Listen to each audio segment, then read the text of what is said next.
Okay, looks like we are live. Welcome, everyone. Great to have you. We will start in the next few minutes. Let's wait for everyone to join in just a minute. We are broadcasting live, by the way, on YouTube, so you can come back to our channel, Cyber Transform, and then watch the recording, as well as you will receive the recordings on our Discord channel. And today, hi, Asar, good to have you. Welcome. And I see Simran as well. Matthew joined as well. Hi, Matthew. Great to have you. How was your weekend? Let me just give you the co-host privileges in case you need help with that. For some reason, I can't assign you that. Just a bit. That's weird. It's weird. Just a second. Okay, now we can unmute, I think. Am I not the host? Hi, Emin. How are Okay. you doing? I'm very well. Good to have you. Welcome. How about you? How was the weekend? All good? Yeah, good, thanks. Just trying to sort myself out with all of these time zones. Yeah, Um, time zone I think update. this is a particularly confusing week, I think, because it's between the US changing and Europe changing, and and then people in Africa have a different time zone. So yeah, it's I think it's just for 1 week, isn't it? yeah. Just for 1 week, that's the case because is it the case? Our friend joining in the US, you can also type in the chat, by the way. Where you're joining from, that's also important. I guess over the weekend, we will kind of come back to our defaults. Hi, Simran. Happy Monday to you as well. Okay, why don't we get to it? Half an hour, directly to the point. Today, what we're going to cover, my friends, is that dreadful question, right? Because you can also type in the chat, what is the worst question? What is the number one question you don't want to answer in any interview? You can also share your experience with us. Is what we're going to cover today about the job experience. Tell me more about your job experience, whether how many years of job experience do you have? Tell me about a time when you have done this, etc., etc. And unfortunately, that's one of the biggest um, frustration points for most career changers. Because here's the thing, this does not apply to you. If you have been working as a software developer for the past 10 years and you're looking for your next software development job, the same goes for network engineers, system admins, teachers, project managers. It doesn't matter. But here's the thing though. If you want to do something that you have never done before, then how can you overcome that question? Is it? How can you bypass that question of the job experience? And in today's call, we are going to cover exactly that. And you will learn the question is not that hard to answer in reality if you know how to approach it the right way. We have a lot of new members, by the way. Welcome, you guys. Join the chat. Just type in your name, where you're joining from, so that you can also build our network. And needless to say, and Harun, maybe you can drop in the chat, join us on Discord and join the chat over there too. You will learn a lot every single day. And that being said, why don't we dive in? Today's topic is about the job experience and how can you get it? My friends, if we are talking about the job experience to get the next job that you want in terms of the interview context, there are just three ways, okay? There are just three ways to bypass that question. And let me just start with the one, right, that most people use in the job marketplace. In fact, even some so-called training or coaching companies suggest to use that way. But the problem is, it is not ethical. It's not moral, and it does not do you any good. You know what I'm talking about. It is lying on your resume, BSing on the resume. Yeah, creating different artificial job experiences that you have never had before. Unfortunately, most people think it's really sad to see, but hey, if you just want to get a job, just, create some fake job experiences out of thin air and then let people know. And then you know what you're doing, and then get some skills, maybe practice, maybe go some watch videos on Udemy, YouTube, whatever, and then that's it. You can lie your way to get what you want. First of all, let's just put aside all the legal bits.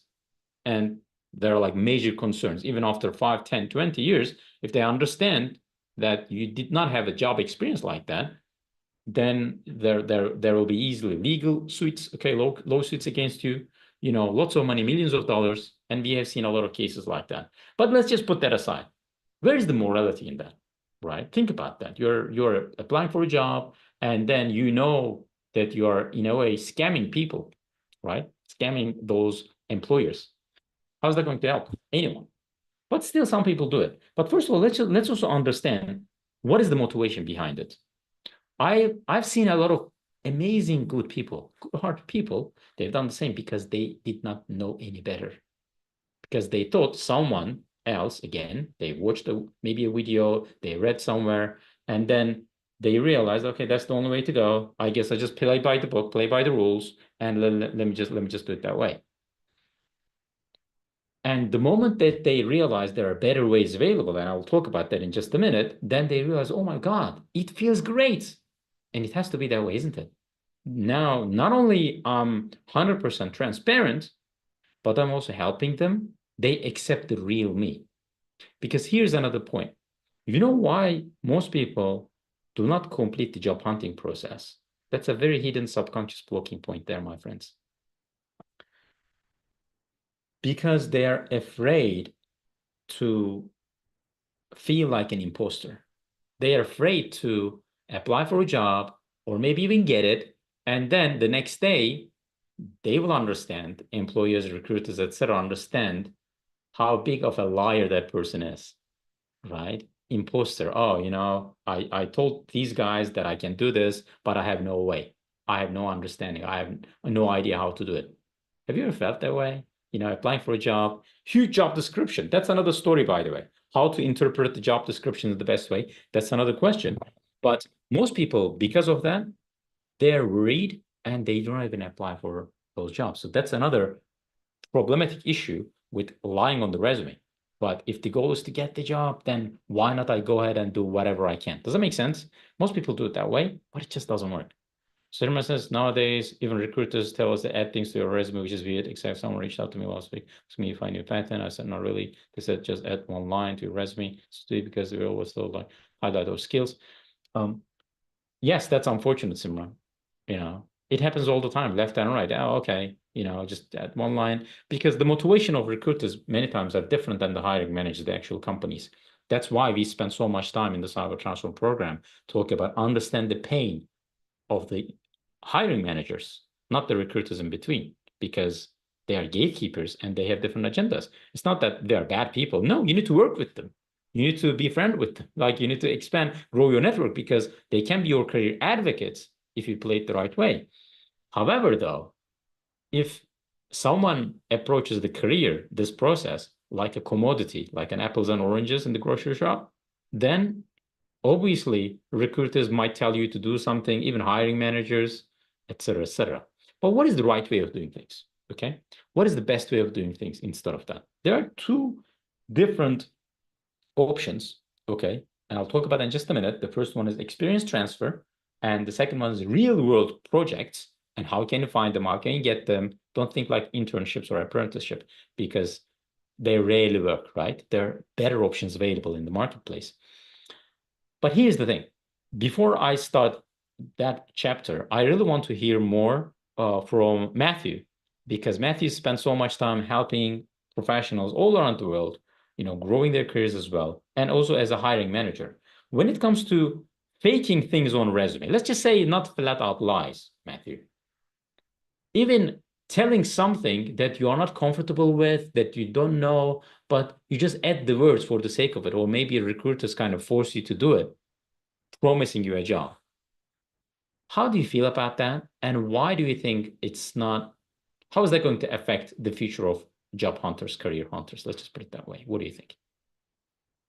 So it's a great question. I think so from my experience, one thing I'll say is honesty is always the best way to go. It's always, and then what you try and do in your conversations and your answers is you always focus on what you are really good at, and try and lead with what are your skills and what are your competencies, what are the things that you do have. And then you can add, even if you have a little bit of experience in a particular skill, you can add it, but you can also then just kind of add as a by the way, like I have the skill, I have a little bit of experience in this, but it's not something that I'm necessarily a specialist at. But because you've spent so much time focusing what you have and what you're good at, they will pay less attention to the fact that you like, I'm not necessarily the best at doing this, but I do have some experience of it. So you want them to kind of think, okay, we can teach this guy to a bit more about this, but because they have so much of this other skill set, it won't really be much of a problem that they aren't kind of the best in this specific area. So you really want to focus on what you're good at. I think one of the things I'll point out in come interviews and those sorts of things is people tend to lead with what they don't have and what they're not good at and what they don't have experience of, and then kind of talk about the things that maybe they have experience of. That immediately puts a negative mindset in the interviewer's mind because they're thinking about what you started with rather than what you're in with. Exactly. So it seems like there's an urge to tell people about the things that we don't know because we believe they are important. Like we believe that we must know them. We believe that we must know programming, we must know Python, whatever. So that's why we kind of, create those artificial lines that are not accurate, that are not correct. But it seems like that is the motivation for most people.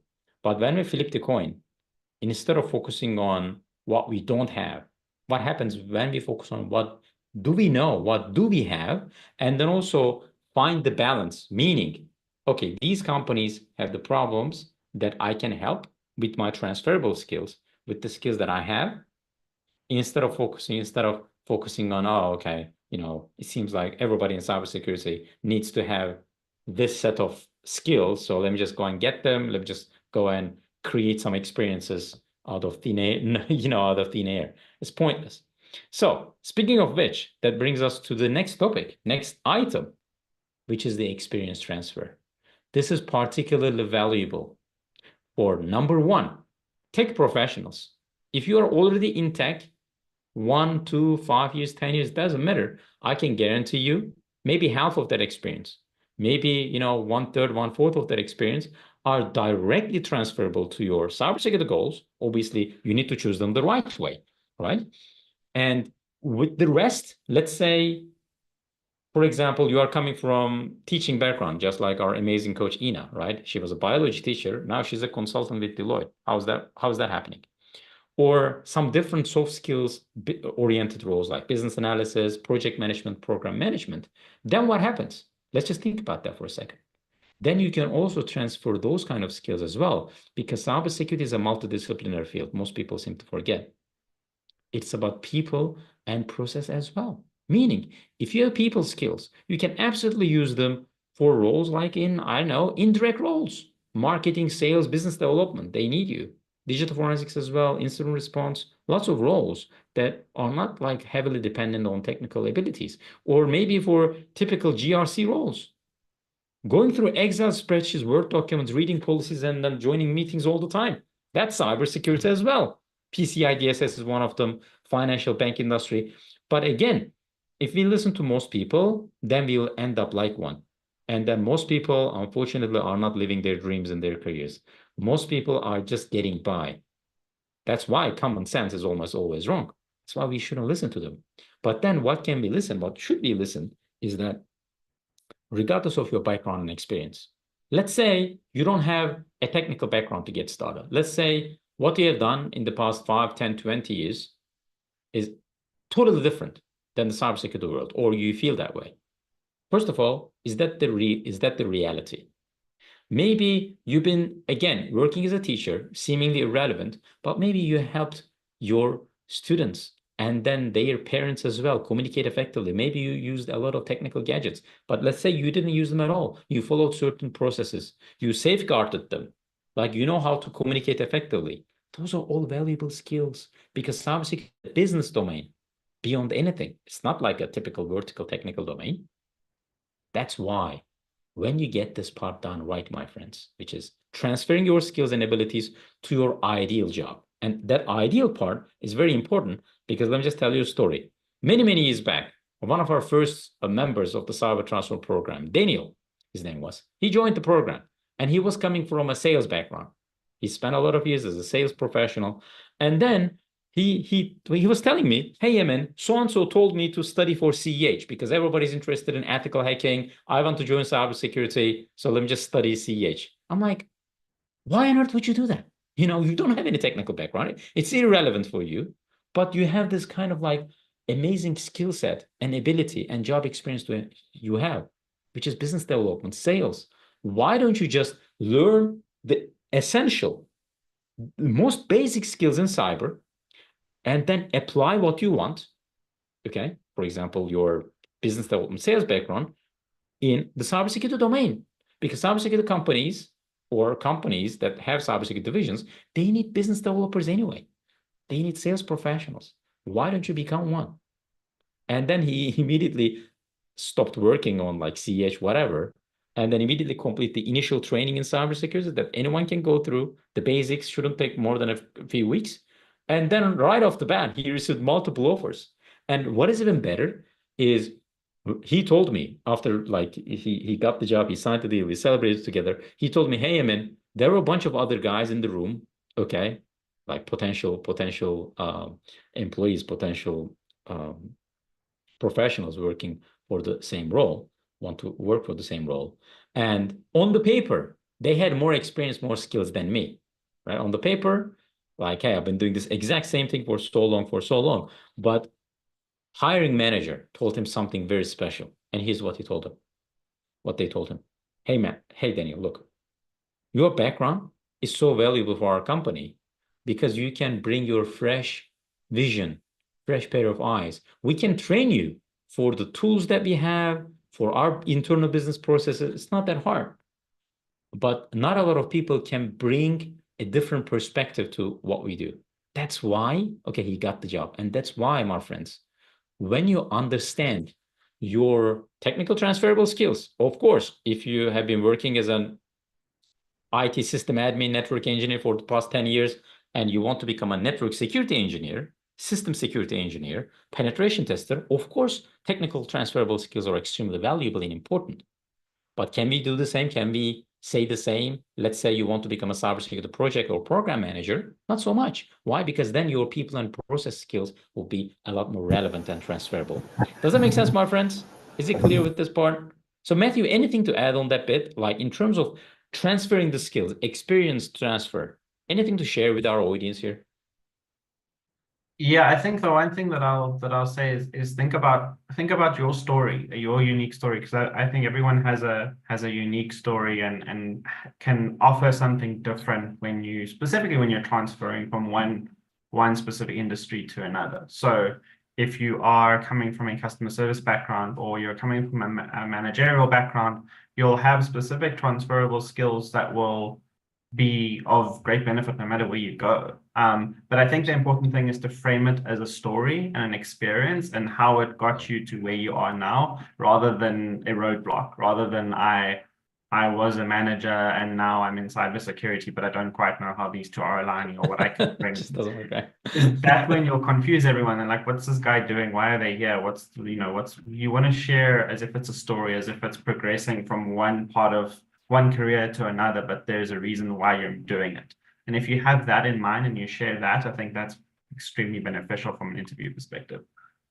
I love it. And it's just like people want those stories on marketing materials like resumes, LinkedIn, etc., not your career history. And that's another deadly mistake everybody seems to make, unfortunately. And I've made that many, many years back as well. But my friends, you don't have to do it. Why? Because the moment that you understand, there are multiple layers of your background on yourself. For example, as I explained earlier, I guess that was the last week's session, Cyber Monday session. I spent 2-3 years as a system admin early in my career. And then again, another 3-4 years as a penetration tester. And then I joined NATO. And then I worked on different projects like cyber war, cyber crime on the international scale, military scale, and then audit jobs as well. And then I became a cybersecurity manager and consultant working for one of the largest organizations around the world in terms of auditing and consulting, GRC space. And then I started my own business. Like thinking about this, I had multiple different personalities in a way. And now I can speak with someone as a cybersecurity career coach and mentor. I can speak with someone as a penetration tester, as an auditor, as a data analytics person or as an academic or international laws and cyber law related discussions. My background supports all of that. But it would be injustice if I try to compress everything and then put on my marketing materials. What matters the most is how the recipient end would receive and pick up your message. What would they think about you? What do they want to hear? Of course, you shouldn't lie, but it is almost the same level of mistake, okay, or injustice, that if someone puts everything, relevant or irrelevant, on one piece of paper. And that's what we see all the time in marketing materials. That's why we spend so much time in our program, Cyber Transform, to make sure that it definitely it is a complete piece of marketing material, right?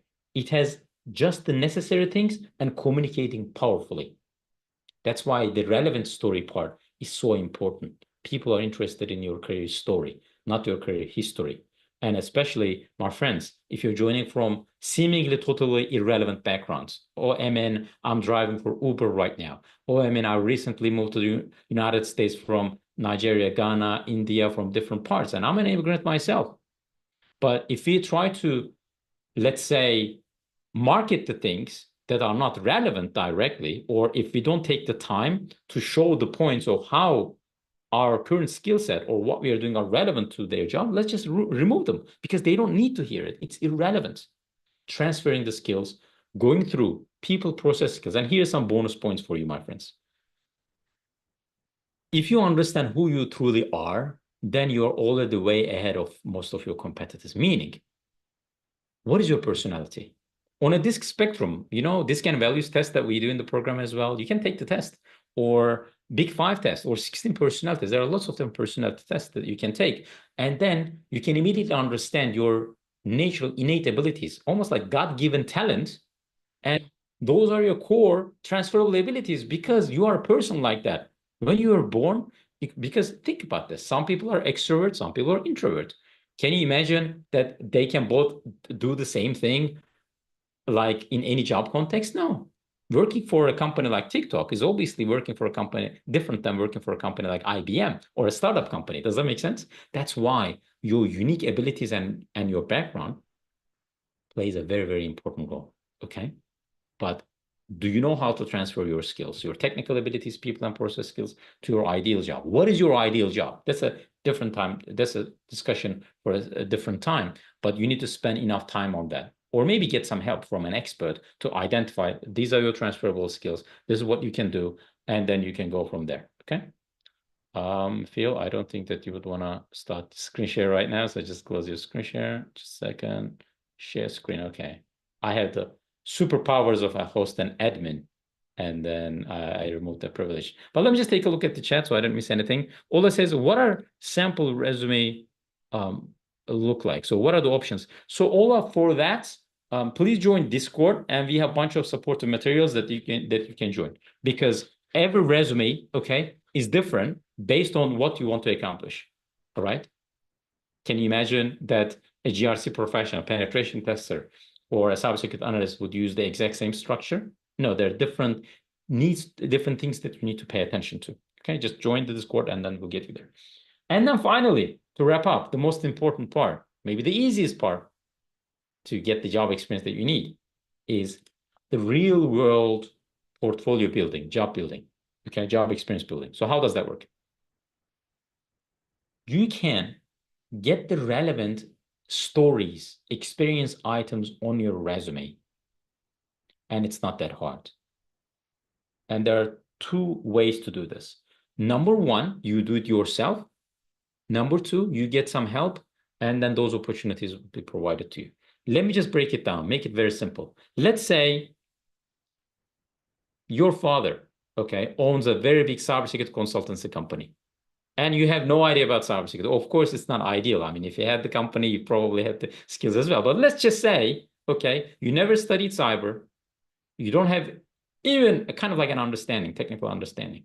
Do you think would that be very hard for you to get the job experience that you need? Or he can easily arrange something for you, special for you, because you are special to him. And then you can start working on real projects. Think about that, right? And that's how people find the opportunities. They're career advocates. Why? Because those relationships would provide all those amazing opportunities. That's why we see in the marketplace people with more skills and experience, they are left behind, but others get ahead. Why? Because of those special connections to get the initial and then further on the job experience and then the jobs as well. That's why networking is extremely critical. We spend so much time on that. But coming back, real world portfolio building. How can you do it yourself? First of all, number one thing is you need to understand what is it that you want. If you show up to any company and tell them, hey, I'm going to work for free. By the way, I receive like lots of emails, tens of emails, like consistently about, hey, I'm going to work for you for free. Please hire me, etc. But it doesn't mean anything. Why? Because our time, my time is so much more valuable. And number two, I don't know what you can bring to table. I don't want to think about it. It's your job to think about it. What you can do in cyber. Is it penetration testing? Is it cybersecurity analysis? Is it GRC? Is it project management? Is it incident response? What is it that you do? And do I need that kind of skill set? If you have those two first check marks, and the skill set part is not that hard. Anyone can learn if you know what you're looking for. And then when it comes to the job experience part, yes, working for free for a few hours a week, maybe, or a month, or maybe a day would be helpful. Why? Because you need those stories on the back end when you start applying for jobs. But how can you find those opportunities? Honestly, like, I mean, let's just say you have made up your mind, you want to become a cybersecurity analyst. You spend so much time learning SOC tools, CM tools, you maybe even have a certification like Security Plus, it's fine.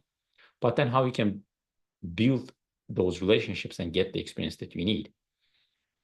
One thing that we have identified is most people are looking for the top and high-end technology companies to get the job experience, okay?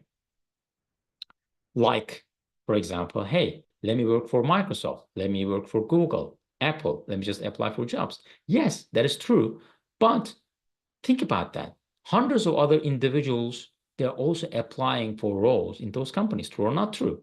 But how about in your neighborhood, right? In your city, in your town, that there is a charity and that charity needs help with even the most basic stuff. They don't know how to manage their passwords effectively. They don't know how to install and then update antivirus, anti-malware software. Why not just help them? Offer your help, okay, with the most basic stuff. Think about that for a second. You can do the same. Meaning you can identify first of all companies and then tell them, hey, this is what I know, this is what I've invested in myself, and this is how I can help you, okay? When are you available? Of course, you need to step out of your comfort zone to do this, but that is one of the guaranteed ways to A, build more experience, B, show how committed you are for the job that you want to get. Does that make sense, this part? Communicate effectively what you can do. Of course, on the front end, you need to get clear on what is it that you want to do, that you can do, and what's needed in the cybersecurity marketplace. Most people seem to focus on the front end of things. Hey, let me go and get some ethical hacking skills, GRC skills. Everybody's talking about PCI DSS. Let me just get that. Card industry, or audits, or maybe digital forensics, or etc. But what is it that you want? And do you have the core skills to make it happen right now? Number one. And after that stage, okay. But still, are you focusing on the marketing and sales angle? What does your positioning look like? What does it look like on your LinkedIn, on your resume? Do you have that clarity? If the answers are not solid yes, that means there's some work to do it. And this is like the free way of doing things. It's not free. You need to spend a lot of time. You need to spend a lot of energy, but still you can get there potentially. Most people don't want to do it because, oh, okay, that entitlement mindset, right? Okay, people need to give me jobs, right? Companies need to hire me. They don't hire. Why? Because you don't take the time necessary to learn companies, let alone other organizations like charities or nonprofits. But that's still a very, very important offer, a very important idea. Most people don't want to do it, and it's kind of like a hidden golden strategy. However, here's another part. That strategy alone might not work for some people, especially if you are not surrounded with an organization or someone that can help you. And here's why. Let's say, okay, your local charity wanted to work with you, and you approached them and you told them, hey, I want to build some experience. I already cleared my certifications. I already have some, like whatever, some technical skills, and let me just help you. And then you started working with them, let's say, okay, 2 hours a day, 8 hours, 10 hours a week on average to build some experience. And then on day two, you face a problem. You don't know how to answer. You don't know how to fix the problem because you're all by yourself. How can you overcome that challenge? So there are those kind of things. And also identifying your unique, specific set of goals in cyber. Maybe you need some help with that too. So that's why there's also an easy way to do this. Just work with organizations, okay? Work with individuals that you know. Work with different, maybe companies that can give you those opportunities, okay? Why? Because there are different organizations, and I'm proud to say we are one of them. Why? Because we help organizations, especially focusing on Africa right now. They need a lot of help, lots of charities, and then we help them build their systems. We help them protect their environment from attacks, from malware, etc., or from different malicious actors in the world, around the world, and then everybody wins. They get secure systems, and our members get more experience, and also we feel great about what we do. And obviously, these are the opportunities that should be given to you, depending on what you want to do, depending on your priorities. But again, creating stories and experiences, right? They are the most important element in the recruitment phase, in the interview phase, because during the job interviews, they will ask you, what is your job experience? What have you done? If you tell them, hey, I spent too much time on, this much time on Hack the Box, Try Hack Me, some labs, it's maybe okay-ish to get started, but it doesn't definitely doesn't create a compelling story for them. Does it make sense, this part, my friends? Matthew, anything to add with the last bit, especially around the real world experience building, real world job experience building section? Yeah, I think as you said, the big one is use your connections and keep building your connections and connect with those people and see what opportunities they have available for you. Because I think if you do that and you start building already kind of building on already lukewarm relationships, and I think more opportunities will come from that. And as soon as you sort of find an opportunity and opening, it's amazing what can come from that. I think it's amazing how when people start to see what you're able to do, and what your work ethic is and your ideas are, then a free opportunity may turn into a paid opportunity, or they may put you in contact with someone that they know who is looking for a long-term cybersecurity professional. So I think just get your kind of foot in the door by taking advantage of your connections, of whatever opportunities are available, and build on those and grow those as you start your career. I love it, Matthew. I love it. And those stories, especially for career changes, what's needed in the marketplace right now more than ever. Stories. People want stories. Exactly what have you done? And whether or not you have gone that extra mile or not. Because it is not finding the next job like you have been doing for the past 10, 20 years. If that's something new, you need to provide a lot more confidence in them, because at the end of the day, hiring is a risky process. So I sometimes see people, oh, I don't want to risk $5,000, $10,000 on growing my mindset, my skill set myself. But then why would companies take a huge risk, typically, according to statistics, $50,000 up to $200,000 on hiring someone, and that person might not be a good fit? Like, I mean, again, because most job hunters have no idea about this part. That's why, oh, recruiters are not getting back to my calls, employers are not giving me opportunities. Of course, because it's a risky business for them. But from the career hunter's point of view, you can eliminate that risk rather easily, especially with these three bits. And once again, let me just walk you through one by one. First of all, if you want to build that job experience, my friends, number one, lying on your resume. Of course, we don't recommend it. Most people do it, and then they will have to pay for the consequences later on. And it rarely works anyway. And number two, experience transfer.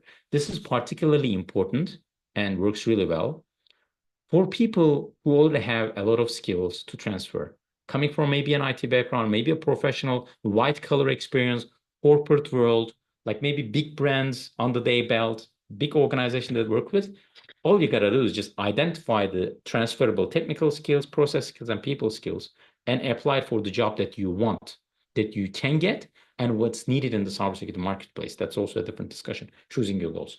And number three, build the real world job experience, especially for people, maybe they don't have a lot of transferable skills. Like they do have people or process skills maybe, but not so much with the technical skills. If that is the case, you can build the job experience in two ways. Number one, you can find your own solution, meaning identify your niche and start helping someone. Go out there and help a small company. They need help anyway. Go help out a charity. Go help out a friend. Okay? They all need help. It doesn't have to be the fancy CM SOAP installations with Splunk. Just help them protect their WordPress website from malicious plugins. That's also a very relevant, an amazing experience to put in your resume. That's one thing that you can do. And number two, that can be given to you. Why? You join different organizations like Cyber Transform, Peak Cyber, or there are other organizations as well. And then get the job experience like given to you with the right help and support, you can create your stories.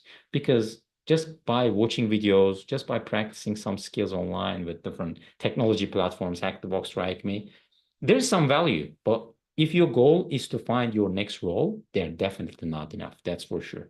Does that make sense, my friends? Any questions at all, just drop us a line. If that is the case, don't forget to drop our Discord channel before we take off. For our members in Cyber Transform, we'll have the sessions tomorrow and on Wednesday, as always, this week, to help you with the strategy, the technical, the mindset, and everything. And if you are new here, and if you want to learn more about Cyber Transform program, just let us know, drop us a line, or go to cybertransform.com/apply, and we go from there. Before we take off, Godwin has a question. Does Cyber Transform offer internship? What we offer is exactly what I experienced, what I mentioned, explained in just a moment ago. Real world portfolio building. Because honestly, internship by itself, that word, okay, does not create enough energy. And it's definitely not good enough. People need real world experiences to put on the resume. But Godwin, happy to speak in detail because I'm not clear about what you mean by that. So please head over to cybertransform.com/apply and we go from there. So my friends, many thanks for joining live and I will see you in the next session. And don't forget to miss the Cyber Monday if you're new here next week and we go from there. Have a fantastic day ahead. Bye for now.